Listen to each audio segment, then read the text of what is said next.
Raw knowledge and deep expertise have no inherent value if they remain trapped within your own mind. To have an impact, an idea must be successfully transferred from you to another person.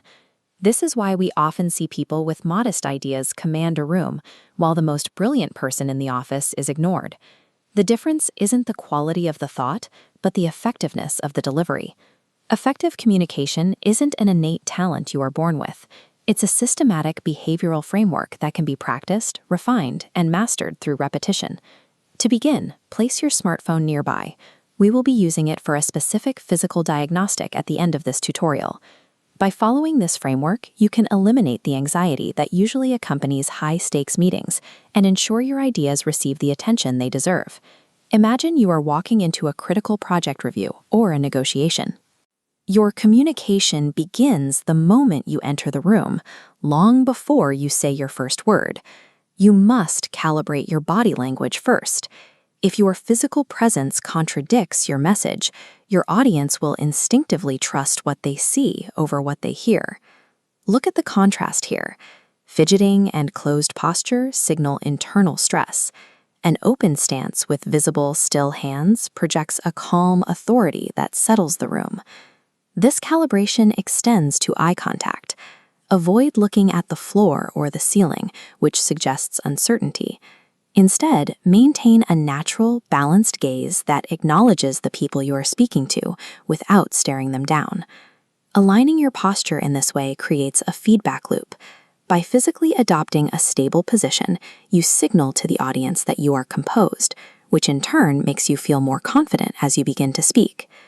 Once you have established your physical presence, the focus shifts to the specific mechanics of your speech. Use simple, direct vocabulary. People often use complex jargon to sound more professional, but this usually creates a barrier. Clear language ensures your audience spends their energy understanding your point rather than decoding your words. When nervous, our speech pattern becomes erratic. We talk too fast, making it difficult for listeners to keep up. To regain control, use the power pause.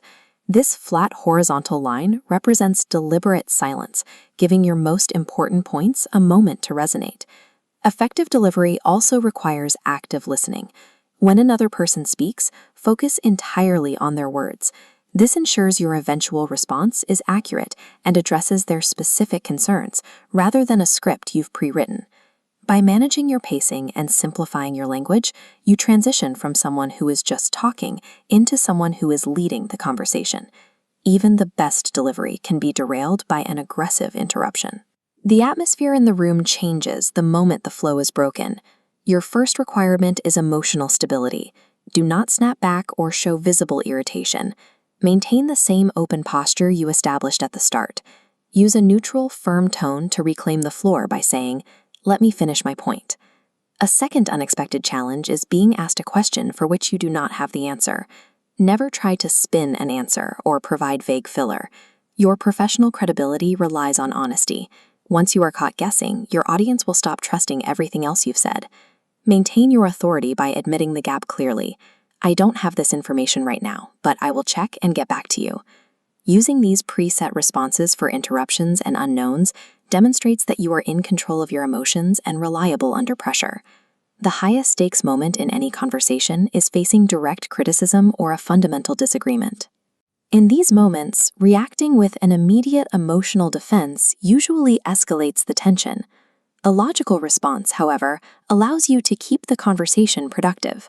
This is the 3-second rule. When you are criticized, wait for exactly 3 seconds before you respond. This silence gives you time to process the information and ensures your reply is measured. If the criticism is accurate, accept it without making excuses.